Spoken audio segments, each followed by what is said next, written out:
Hello, and welcome to Being Successful When Ride-Sharing. This is a video I wanted to put together with some tips and tricks that I have found very helpful when, trying to do rideshare, whether you're doing that for Lyft or Uber or any other ones.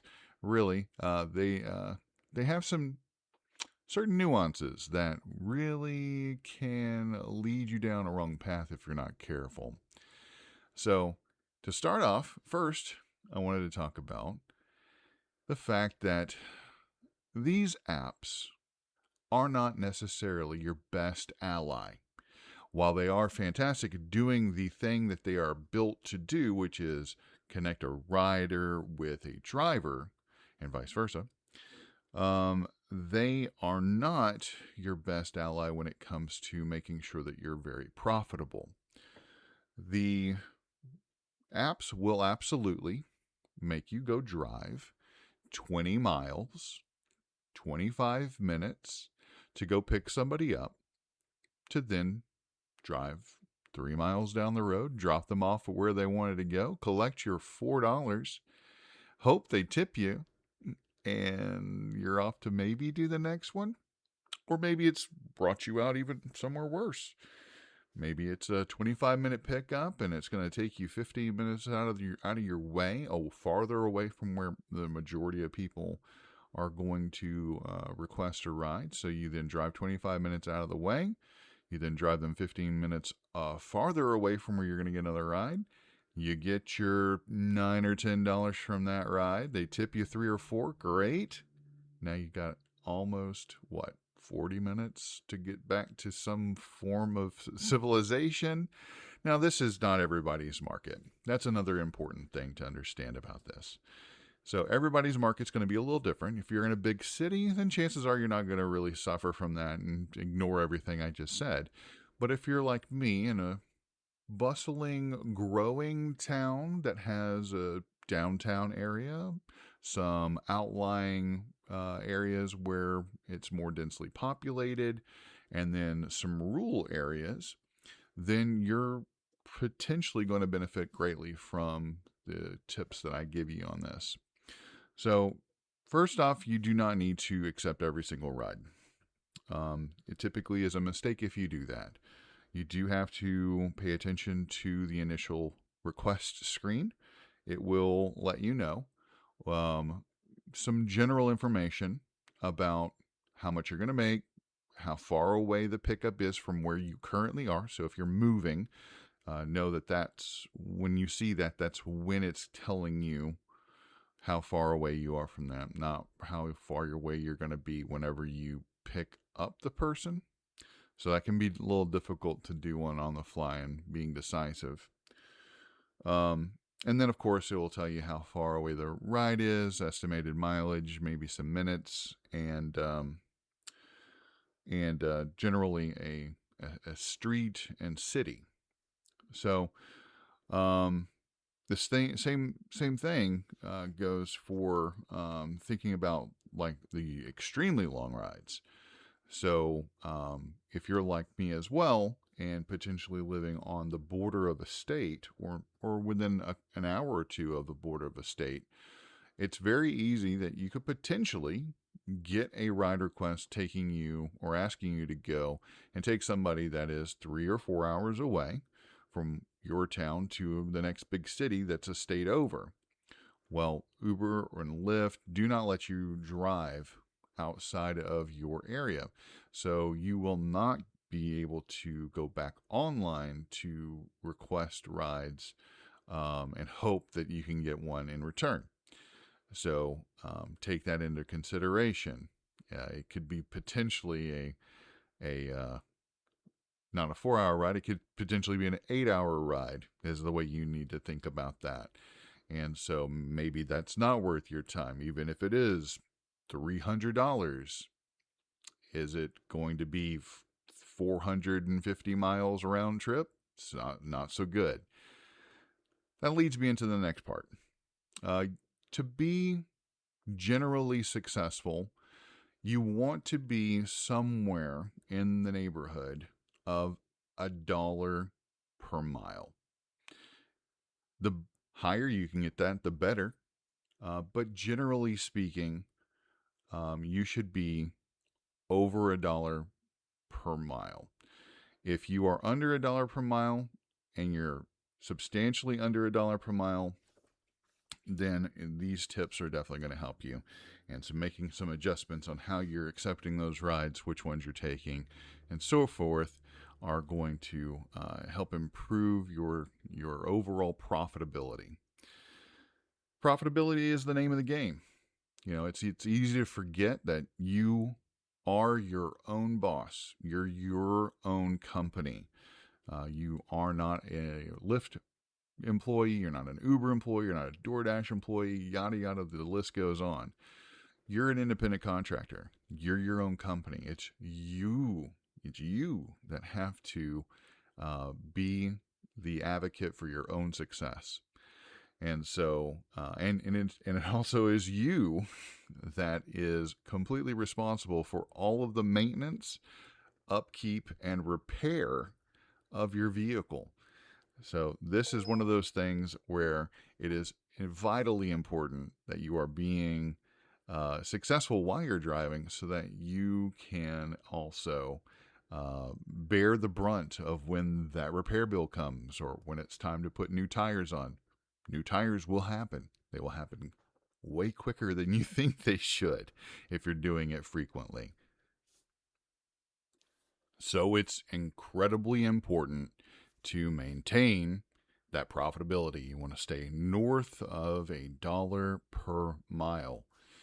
And one of the ways that you can do that is if you have a larger vehicle that qualifies for the XL, meaning typically it has a third row. Doesn't always qualify you, but if you have a vehicle that can hold 6 total passengers, that's yourself plus 6 additional people, then you typically want to stay only in that capacity.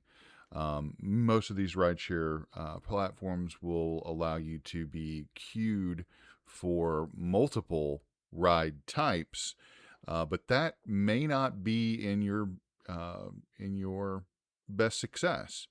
The XL rides, if you have an XL vehicle, carry a higher rate, a larger dollar per mile charge, and it's to cover the added expense of the gas. Most larger vehicles are less fuel efficient, and so therefore you're going to have this higher charge. Plus, you're potentially carrying around more people, more luggage, and so you're not going to get the best gas mileage because you're carrying around all that additional weight. It's okay if you do have one of those larger vehicles to periodically dip down into an X ride, but you need to have an incentive to do so. So there are things like Boost. There are certain things like surges that could potentially have a very large bonus, basically, for your next ride. And so if that's the case, then you could potentially grab a quick X ride with that boost or bonus to make up for that cost that you would lose for just having the normal rate fare. The XL rides are fewer and farther between, but I will tell you from experience that you are going to have a different clientele. People who take the cheapest ride type tend to be the ones that have less money. That's not being mean or any kind of way. It just, they're the ones that are having to be they are either built that way where they are more money conscious, or they are being more money conscious because they have to be. So you end up in situations where you may have lots of rides with absolutely no tip whatsoever. And unfortunately, the way that Uber and Lyft take fares, they're part of the fee. They really you really need to rely on some tips, unfortunately. And typically, the total amount of the breakdown is going to be you're going to receive around somewhere in the neighborhood on average of about 60% of what the company charged the rider. There are some things that can change that, but that's the general gist. And so it's important to know that you do need to rely on those tips. And so there's some things that you need to understand, that when you're taking those X rides, yes, absolutely you can get tips on X rides. Yes, absolutely you can get a very generous customer who is very pleased with your service as an X driver and give you a very gracious tip. But it's fewer and farther between. With the XL, you do end up in scenarios where you have people who are looking for a nicer ride. Maybe that's because of their own misunderstanding of how the classes of cars are set up, but they think that the XL means nicer. It does not guarantee nicer. It just simply guarantees an extra 2 seats in the car. The other misconception that people can have is that it means cleaner. This is a big one. This is a tip that I cannot stress enough. And I'm going to share some photos of some experiences that I have had. It doesn't matter if you're an X or an XL or whatever you're doing. Even if you're door dashing, Uber Eats food to people's houses, your car should be free and clear of your own items. You shouldn't have your baby's car seat in there. You should. I know it's a hassle to take that thing out and in, and I get it, but you shouldn't have that kind of thing in there. You shouldn't have your own stuff, clothes strewn about. Of course you can have a jacket. Get warm, toss it in the seat, whatever. That's what I'm talking about. I'm saying is your car should be free of clutter. Your car shouldn't, and this includes your trunk or luggage area where a customer would expect to be able to put their luggage. You don't want to be in a situation where you approach a pickup and you see luggage, and then you realize when you go to open your trunk or pop your latch for the hatch that you have to reshuffle your own things around just to be able to potentially fit in customers' luggage, or worse, have them hold some of their luggage because you have your car full of your stuff when it's really supposed to be for business. So you're not going to get yourself good tips when you have that kind of thing going on. So it's a very important thing that you want to keep your car tidy, free, and clear of any personal items that don't need to be there.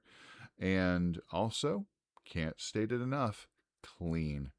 You really want to take the time to wipe down the car, vacuum it out, make sure that other passengers potentially haven't left some garbage in your car from a previous ride. Or, my gosh, worse, left some type of a mess. It happens. It's not great.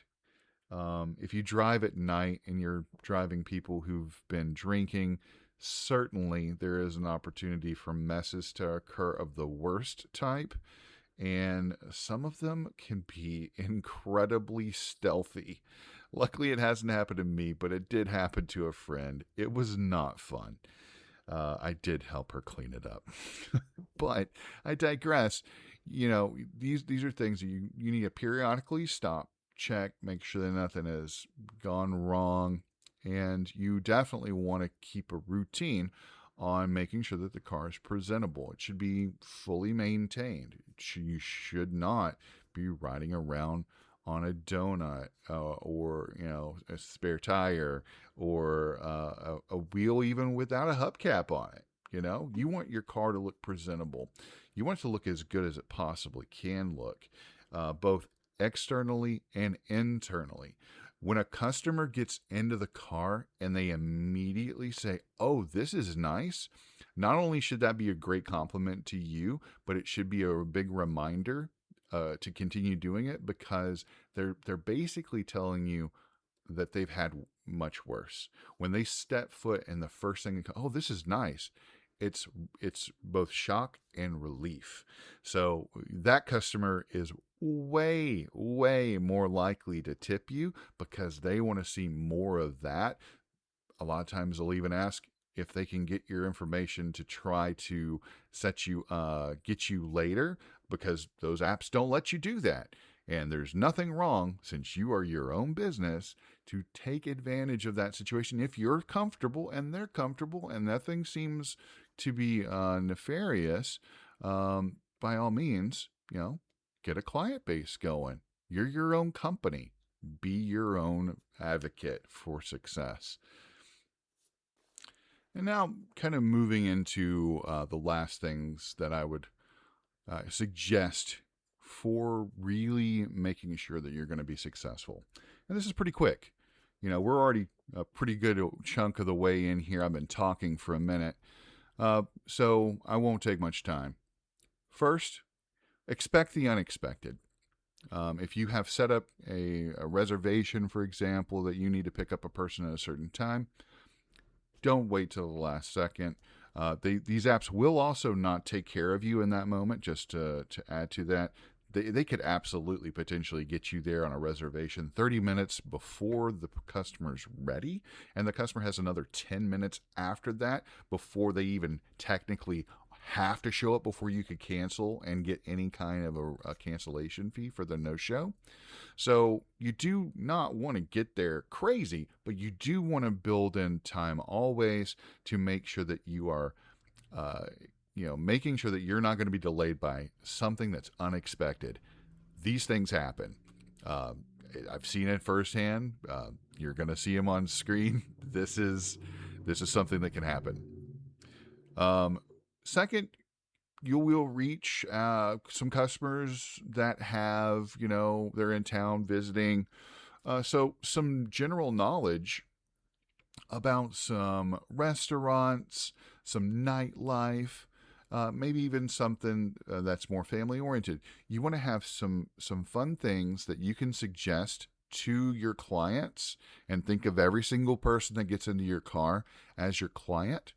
Like I said, they could become a potential client for you in the future if you so choose, if they really like your service.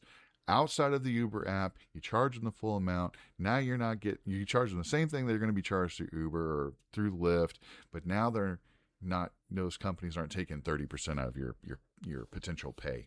So it's a benefit to you to really think of them as potential clients.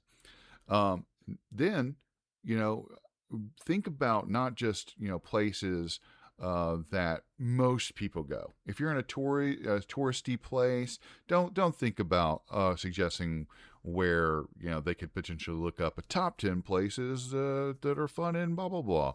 No, think about some local spots that aren't off the beaten path. You typically don't have to go far for these places. They're nice. They're a little hole in the walls, or they're just slightly maybe a mile farther from the touristy thing. But the food's phenomenal, or the atmosphere is great. It's where the locals go. People really love hearing about those things. So do those things. That really will maximize out your true ability to be successful when you're ride sharing. And, again, if this is something brand new to you, I really hope that these things that I have suggested has been a big benefit to you and will help you out. And if you've been doing it for a while, but you stumbled on to this video, I hope that it helps you become more successful, because that's what we truly need to be for everyone, is being our best and wishing everyone else the best. And so with that, I wish you the best. I hope you all of the success in this venture. Have a good time.